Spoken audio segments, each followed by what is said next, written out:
et montrer après que dans la géopolitique qui se dessinait dans le monde, les pays au sud du Sahara, principalement les pays du Sahel, étaient dans l'œil du cyclone et que la stratégie du chaos, imaginée depuis la fin du XXe siècle, nous étions en première position. C'est pour cela qu'il y a eu Kadhafi, et Kadhafi a été fait justement dans la vision de cette stratégie du chaos, afin donc de domestiquer le Mali, comme dans le XIXe siècle, on a colonisé par le fer et le feu l'Afrique. Il fallait maintenant, et ça c'était la mission civilisatrice, cette fois-ci c'est la mission humanitaire qu'on a utilisée. Parce que tout simplement, les nouvelles technologies ont révélé l'immensité des richesses, des potentialités dans le sous-sol du Mali, à Kabou Haklima. Sur tout notre territoire, or, diamant, uranium, fer, coltan, cobalt, terres rares, pétrole, gaz, platinium. Partout, c'est cela. La communauté internationale ne peut pas laisser passer cela. Surtout qu'elle est dans la décadence. Un pays comme la France a 2500 milliards d'euros de dette, plus que son PIB. Et ça, c'est le capital financier qui lui a fait ces dettes-là. Le capital financier, les multinationales, c'est-à-dire les banques et les multinationales, qui finissent par lui imposer à l'État français son point de vue et ses dirigeants. Si vous regardez en 2013, tous les dirigeants français sont venus au Mali. Hollande, les premiers ministres, les ministres des Affaires étrangères, les ministres de la Défense, sa concubine, le ministre de l'Intérieur, le président de l'Assemblée nationale, le président du Sénat, les hommes d'affaires, les députés, tout le monde, ils sont venus ici. Mais c'était pourquoi? C'est l'intérêt qu'ils portent au Mali, qu'ils considèrent plus ou moins comme leur propriété. Ils sont venus contrôler et ils ont manipulé nos dirigeants. Nos dirigeants n'ont pas été à la hauteur, que ce soit Diongouna Traoré, que ce soit Ibrahim Boubacar Keïta. Ils se sont soumis à eux, faisant de notre pays aujourd'hui le désastre que l'on voit.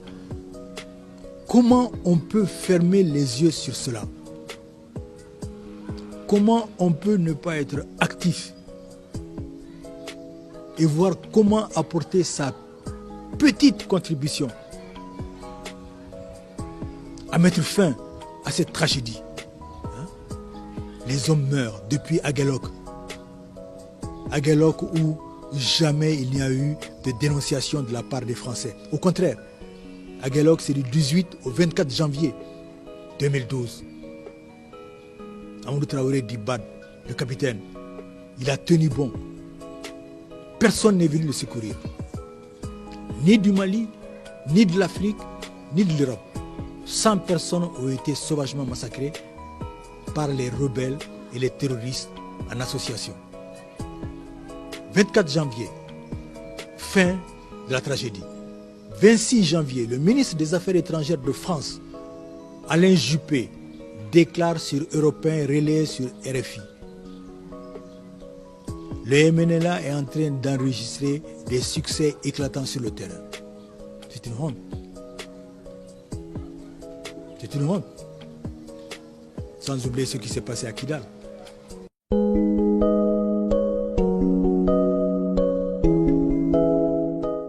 C'est la gestion chaotique, mafieuse. Ils m'auraient rencontré, je lui aurais expliqué que rien ne va, que j'essaie de lui ouvrir les yeux, que rien ne va. Hein? Mais à l'impossible, nul n'est tenu.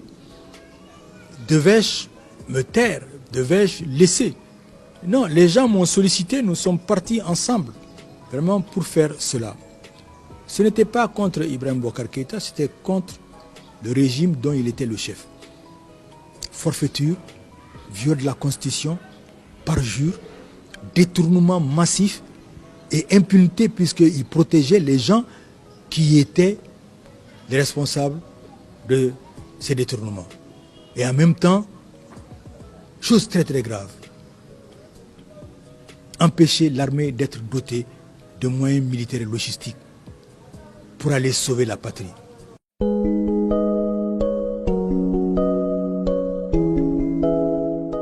Quel poste je peux avoir? S'il y a un poste que je peux avoir pour sauver le Mali, je ne refuserai pas. Je suis aussi solide que ces jeunes-là qui dénoncent les vieux. Finalement, ils ont compris, ils m'appelaient le plus jeune des jeunes. C'est moi qui ai marché de la place de l'indépendance à Sébenikoro. J'ai fait ça sans problème. C'est vrai, je suis vieux, je suis jeune dans la tête, mais en même temps, je fais régulièrement du sport. Je tiens, et chaque fois qu'il s'agit de politique, quand je me mets dans la politique, c'est comme si je me régénérais. Je l'ai fait pour le Mali, je n'ai pas fait pour l'argent. J'ai été 5 ans ministre de la Culture, 8 mois ministre de l'Éducation nationale. Qu'on le dise ou pas, je n'ai pas pris un centime. Je n'ai pas construit un mètre de mur. J'étais en location après. Ce bâtiment-là m'appartient, je l'ai construit dans les années 90 avec l'argent de mon cinéma. Je n'ai pas autre chose.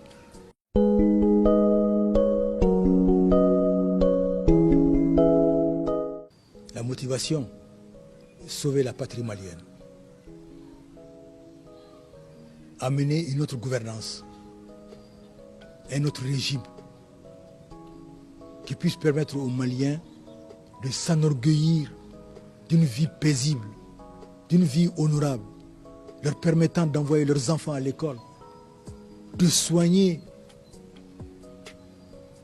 leurs gens, permettant aux opérateurs économiques de développer leurs entreprises, permettant la richesse dans notre pays. Nous avons un pays riche, riche de ses ressources humaines, 70% au moins de 35 ans. Il faut simplement donc les éduquer, il faut qu'ils soient sains de corps et d'esprit. Hein? Et puis pouvoir capitaliser ce que nous avons dans notre sous-sol. Hein? Le grand Mali que Modibo Keïta et mon oncle Ousmane Ba voulaient, c'est cela que je veux pour le Mali. On n'a pas honte de voir que les enfants ne vont pas à l'école. On n'a pas honte de créer plus de 200 partis en croyant que la démocratie, c'est justement le multipartisme et puis la prolifération des médias. Non. La démocratie suppose des droits. C'est vrai, le droit de créer des partis, le droit d'opinion, mais c'est d'abord le droit à la vie. Le droit à une justice égale pour tous. Le droit à l'école. Le droit à la santé. Le droit à l'emploi. Le droit au logement. Le droit à un environnement sain. Le droit d'élire son représentant et le droit de le démettre. Aucun de ces droits n'a pu être acquis de 1992 à maintenant. Mais ceux qui ont eu en charge l'État se sont enrichis.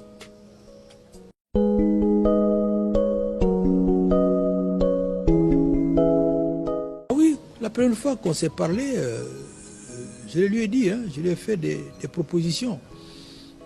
Il m'appelait son petit frère et je l'appelais mon grand frère. N'est-ce pas? Je lui ai fait des propositions.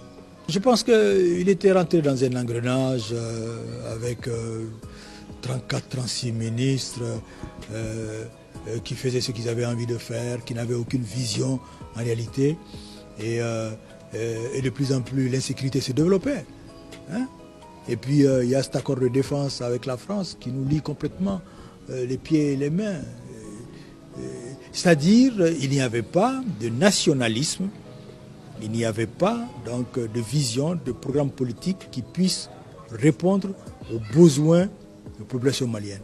Regardez, le Mali était devenu un marché de liens. Mingadi mi obo de ke, nisra kamim pruti bo de pruti.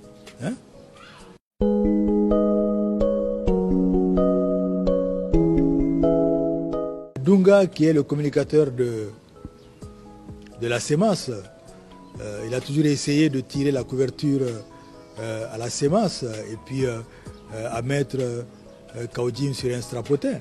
C'est de bonne guerre, c'est bien. Parce que Kaoudjim avait été un très grand animateur, n'est-ce pas? Donc, et comme c'est lui qui était le communicateur, il a présenté comme le numéro 10. Le numéro 10, l'infatigable, etc., etc. Et moi, je devais parler après lui. Hein?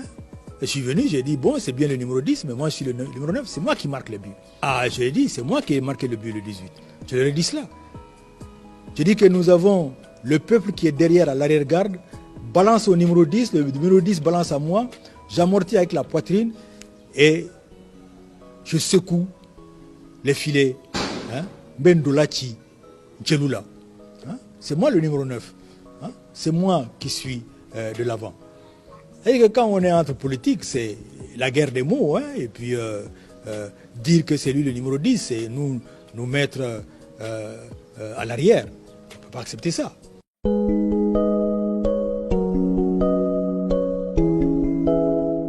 Non, c'est le peuple là qui a fait le scénario. Honnêtement, on est venu avec le souci, plutôt la conviction que non, rien ne va.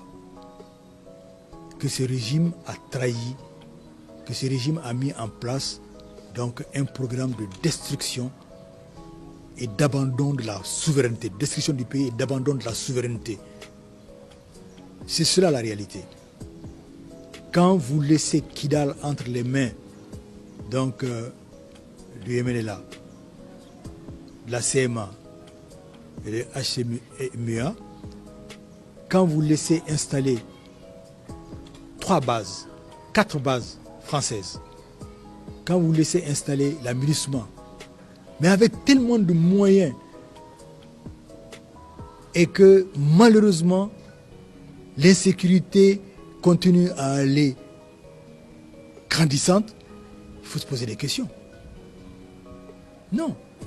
Le niveau de technologie aujourd'hui autorise que l'on puisse voir tous les mouvements dans le Sahel avec les drones et les satellites. Et donc à pouvoir détecter les mouvements, les lieux de dépôt des munitions, les lieux où habitent les terroristes ou les bandits et autres. Mais à chaque fois, il y a des attaques et à chaque fois, on vient pour dire jamais plus ça. On va faire des enquêtes. Aucune enquête, aucun résultat. 2 semaines après, c'est la même chose ailleurs ou sur le même lieu. C'est un refus de répondre aux exigences de sauvegarde de la patrie. C'est pour cela qu'il fallait absolument changer ce régime-là. C'était une volonté qui n'est pas partie de moi tout seul, hein, qui est partie vraiment donc du tréfonds de notre peuple. C'est pour cela que le premier appel qu'on a eu à faire, ça s'est irradié partout et tout le monde l'a embrassé comme tout le monde se l'est approprié.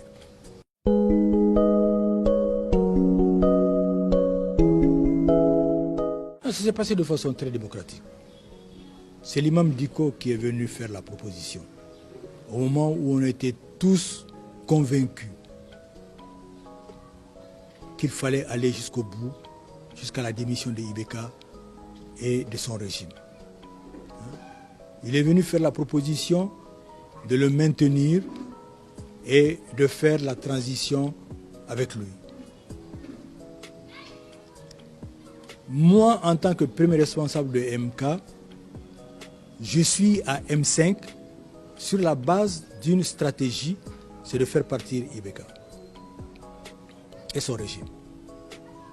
J'ai demandé tout naturellement de me laisser aller à ma base et poser la question. Il y a eu un tollé, hein? Oh non, pourquoi vous êtes le premier responsable? J'ai dit non. Nous, à MK, nous avons des principes. C'est l'Assemblée générale qui commande. Hein? Vous nous laissez aller poser la question. Les autres ont signé. Nous, on est venu poser ici, dans cette grande salle-là. On a débattu pendant 3 heures de temps pour dégager à l'unanimité non au mémorandum. Nous continuons la même voie, c'est la démission de Ibeka et de son régime. Ils m'ont traité de radical, alors qu'en réalité, j'étais le démocrate. Moi, j'ai une base derrière, je ne veux pas prendre la décision sans la base. Eux, ils ont accepté de prendre la décision sans leur base. Ils ont le droit, même si je ne suis pas d'accord. Donc non, c'est comme ça que ça s'est passé tout simplement. On ne s'est jamais quitté en fait. On ne s'est jamais quitté. On a continué à aller aux réunions de M5. Et puis, quand il a il a dit non. Il leur a même dit, bon voilà, j'ai reçu votre papier, maintenant allez voir la majorité. Une majorité que lui-même il n'a jamais respectée. Une majorité qu'il n'a jamais consultée. Hein? Alors c'était de la plaisanterie.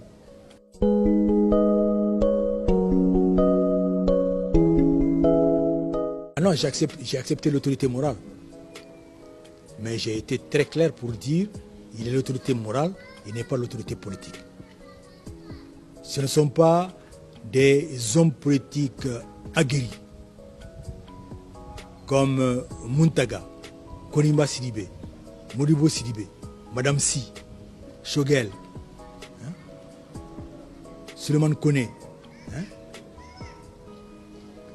et les autres autour de la table, Mohamed Ali Bachili, Tchemoko Maïga,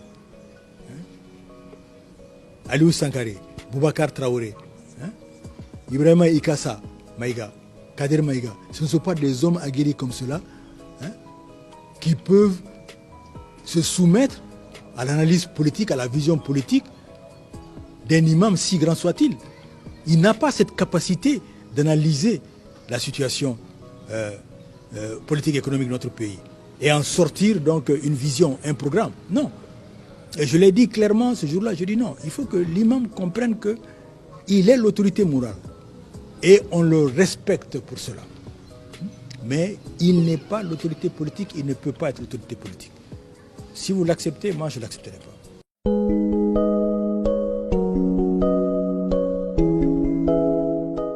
Ce qui m'empêchait de dormir, c'était la situation du Mali. Les gens qu'on tuait dans le centre du Mali, les gens qu'on tuait dans le nord, les brigands qui se développaient sur les routes, et le fait que les services de l'État étaient absents, l'administration était absente. Le pays allait à volo. C'est ça qui m'empêchait de dormir. Mais sinon, les nombreuses réunions, les grands rassemblements, cela me donnait, cela me revigorait. Ma vie, c'est la politique. Ma vie, c'est le pays. Comment on peut avoir donc un grand pays riche? Il est beau ce pays, il est grand, mais riche. Mais avec une richesse vraiment partagée entre les Maliens.